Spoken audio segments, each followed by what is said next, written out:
Bienvenidos y buenas a todos y a todas los que nos siguen acá por la Escuela de Historia. Estamos en la primer masterclass de la Escuela de Historia y tenemos como invitado al profesor e investigador brasileño Ítalo Domingos Santirocchi, con quien hablaremos un poco sobre la historia de Brasil, pero específicamente el proceso de independencia, la monarquía y las relaciones Estado-Iglesia. Buenas, profesor. Buenas. Y para iniciar, profesor, ¿nos podría hablar un poco al respecto sobre cómo se lleva adelante el proceso de independencia en el caso brasileño, teniendo presente que en Brasil vivía una monarquía europea para los años de la década de 1820, porque habían llegado a finales a 1808, por esas fechas habían llegado a causa de las invasiones napoleónicas que se habían dado en Europa. ¿Cómo se desarrolla este proceso para el caso brasileño? Sí. En verdad, la idea de una posible transferencia de la familia real de Portugal para Brasil ya pensaban antes mismo de 1808. Tenían presente la monarquía portuguesa, que cada vez más el Brasil estaba se transformando en el centro del imperio portugués. Y también la situación política en Europa cada vez más conturbada, con revoluciones, guerras. Ellos pensaban que tal vez en Brasil la familia real, el centro de la monarquía, sería un lugar más seguro. Pero estas ideias se passavam já a Portugal, pero não hacían niente para efetivarla, eram somente ideias. La efetivaram verdadeiramente com a invasão de Portugal com as forças de Napoleão. Então, a família real portuguesa pediu ajuda a los ingleses para poder ir al Brasil. Ellos lo han ayudado con la defensa en cuestión de 10, 12 horas, 13 horas han organizado aquilo que podía nacer y han ido en Brasil. Llegando más o menos, en verdad, mitad de los barcos llegaron a Salvador y otra mitad de los barcos llegaron a Río de Janeiro. Y después se concentraron a Río de Janeiro.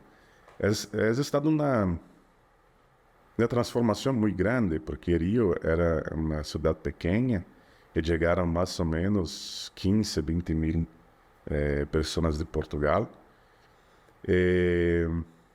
Iniciaron a ocupar la ciudad para hacer los puestos administrativos, para dar casas a la nobleza. Fortaleció nuevamente Río de Janeiro. Porque tenemos de pensar que en Brasil teníamos dos grandes ciudades en la costa que tenían la capacidad de ser la capital del Estado del Brasil, Estado colonial de Brasil, que era São Salvador y Río de Janeiro. Salvador ha estado la capital hasta más o menos la mitad del siglo XVIII. 18. Después de ese periodo lo han llevado a la capital a Río de Janeiro. Río de Janeiro era el centro más interesante en la mitad del siglo XVII, porque de hecho de 18 a 17, la mitad del 17, porque habían descubierto las minas de oro en el interior del Brasil, la región de Minas Gerais, Goiás, Mato Grosso. Entonces, para poder llevar el oro, el diamante hasta Europa, el puesto de Río de Janeiro era más acerca que aquello de Salvador. Pero en el final del siglo XVII, el oro la producción del oro ya estaba en crisis más o menos hacía unos 40 años. La producción de azúcar, la producción de tabaco a Salvador estaba fortalecendo. Entonces Salvador era una importante ciudad nuevamente en el final del siglo XVII. Pero con la llegada de la familia real a Rio de Janeiro, de nuevo Rio se transformó en la principal ciudad de Brasil. En este momento inicia un proceso que los historiadores brasileños, algunos historiadores brasileños, han llamado de interiorización de la metrópole. Porque Rio de Janeiro se transforma en Lisboa. El centro de la monarquía está ali y ahora todas las provincias, todas las capitanías, que no eran todavía provincias, todas las capitanías del Brasil tenían de pagar los impuestos y ayudar en la manutención y en la reconstrucción de Rio de Janeiro. Después, en 1815, después del Tratado de Viena, como la familia real de Portugal no retorna en Europa, ellos tienen de hacer el Brasil un reino. Entonces, prácticamente en 1815, el periodo colonial llega al final, porque el Brasil se transformó en un reino unido a Portugal y Algarve. Este processo de interiorização da metrópolis lo han sentido as outras capitanias, que estavam pagando muitos impostos, tinham dificuldade em fazer o comércio devido ao controle de Rio de Janeiro, o que levou a capitania de Pernambuco a fazer uma revolução, tentando a independência em relação às outras partes do Brasil, principalmente Rio de Janeiro, em 1817. Uma revolução com grande participação também do clero. Haviam tenido também outros movimentos que buscavam a independência de parte do Brasil, não do Brasil, porque a ideia de Brasil como uma união ou uma nação não existia. Existia a ideia de los pernambucanos, los mineiros, los paulistas, los cariocas. Los mineiros haviam tentado uma independência em 1789, lá em Conferência Mineira, pero los portugueses la descubrieron antes de la execución. Bahia havia intentado e Rio, e uma parte de Rio de Janeiro também havia tentado. Pero a independência do Brasil é o resultado de las revoluciones liberales de los años 20. La revolución liberal en Portugal de los años 20 tiene una característica muy particular, porque después de la expulsión de los franceses de Portugal, Portugal quedó con una junta que la administraba. En esta junta estaban también ingleses. Entonces, prácticamente el Brasil se transformó en el centro del imperio portugués, el principal centro de comercio, y Portugal casi una colonia. Y los portugueses no estaban felices con esta situación. Entonces, cuando hicieron la revolución era al mismo tiempo una revolución liberal, influenciada por la Revolución Española, mas también una tentativa de transformar nuevamente Portugal en el centro del Imperio Lusitano. Entonces, la primera exigencia que han hecho es estado de el regreso de la familia real para Portugal. e han pensado a pressionar a família real para regressar. Os consejeros del rey decían que era mejor regresar porque senão tenía el peligro que hacían un otro rey a Portugal o el fin de la monarquía en Portugal. Ellos regresaron, pero a este punto ya estaban sucediendo muchos de los procesos de independencia en Latinoamérica. Los consejeros de rey, la monarquía, los ministros, ya sabían que dejar Brasil sin una representación monárquica podía significar también perder el Brasil, o parte del Brasil, que podía se transformar en una república independiente. Entonces, deciden dejar acá el filho más viejo, acá no, en Brasil, el filho más... En América. En América, sí. El hijo más viejo de Dom João VI, que era Dom Pedro de Alcântara. Entonces, él se queda aquí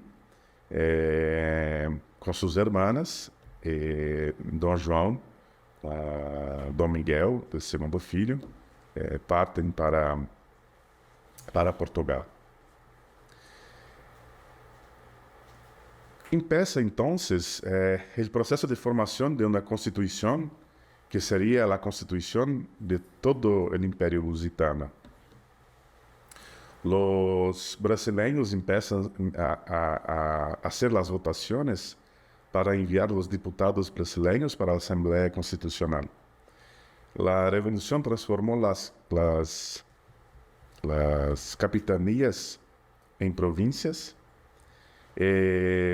institucionó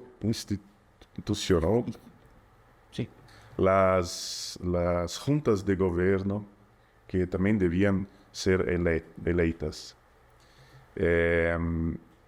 Entonces, ahora, cada provincia del Brasil no respondía más a un gobierno central en Brasil, como era en el periodo de la colonia, que teníamos dos gobiernos centrais. Teníamos el gobierno del Estado del Brasil, el gobierno general, y teníamos el gobierno general de Gran Pará y Maranhão, que en verdad los estados coloniales portugueses eran dos. Ahora las provincias separadas con su gobierno debían responder directamente a Lisboa, las Cortes de Lisboa. Entonces el proceso aquí empieza también a demostrar los intereses divergentes de las élites políticas de cada provincia del Brasil, de las diferentes regiones. Hasta aquel momento la idea era siempre mantener estos dos estados coloniales con la idea de unión. Pero ahora las diferentes provincias eran más o menos autónomas, pero respondiendo a Lisboa.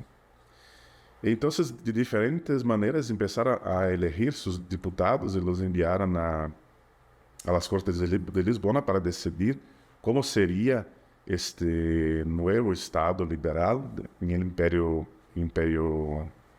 Lusitano. En estas discusiones que acababan allá, a Portugal, y también como respuestas a las presiones que hacían las Cortes de Lisboa para que Dom Pedro regresase a Portugal, los ánimos en Brasil se agitaron. Primero porque las Cortes querían quitar parte de la autonomía del Brasil, de las provincias del Brasil, fortalecer más Portugal, dando ventaja de gobierno y de comercio para los portugueses. Y querían tirar del Brasil cualquier centro de poder administrativo.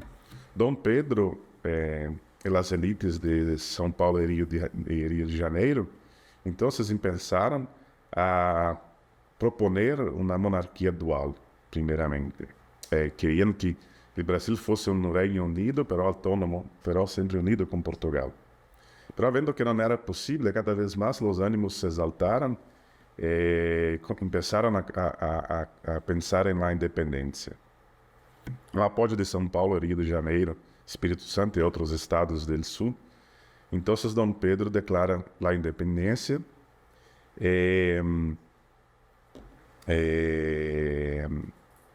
se separa de Portugal.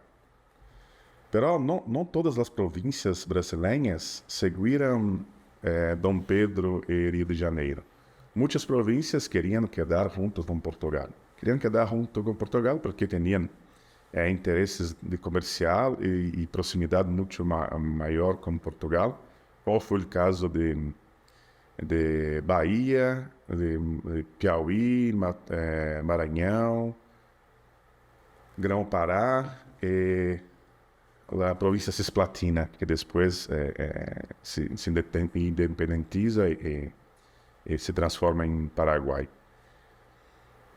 Então, esta estratégia da monarquia portuguesa de deixar Dom Pedro acá foi fundamental para a manutenção da monarquia em Brasil. Porque a ideia, primeiro, era não separar. Segundo, se separasse, manter uma ligação entre os dois reinos. E a terceira possibilidade era que, se caso separasse, seria possível uma união posterior, porque Dom Pedro I também era o herdeiro da corona em Portugal, era Dom Pedro IV em Portugal, Dom Pedro I em Brasil. Mas essa terceira estratégia também não funcionou, porque as elites brasileiras não queriam mais regressar ao Império Português depois da separação. Os conflitos entre Dom Pedro I e os brasileiros da Assembleia dos Deputados e Senadores e as elites políticas e econômicas do Brasil levaram à abdicação de Dom Pedro em 1831. Alguns historiadores dizem que o processo de independência vai até 31, porque neste momento não existia mais a possibilidade de união entre os dois reinos. Bueno, hasta acá hemos llegado en este primer episodio sobre cómo se desarrolló el proceso de independencia de Brasil del Reino de Portugal. Y en el siguiente episodio hablaremos un poco sobre la participación de la Iglesia Católica en este proceso, pero específicamente en algo que nos llama mucho la atención, que es la erradicación o la eliminación de la esclavitud en Brasil y la participación de la Iglesia Católica en dicho proceso. Un gusto y nos vemos en la siguiente entrega.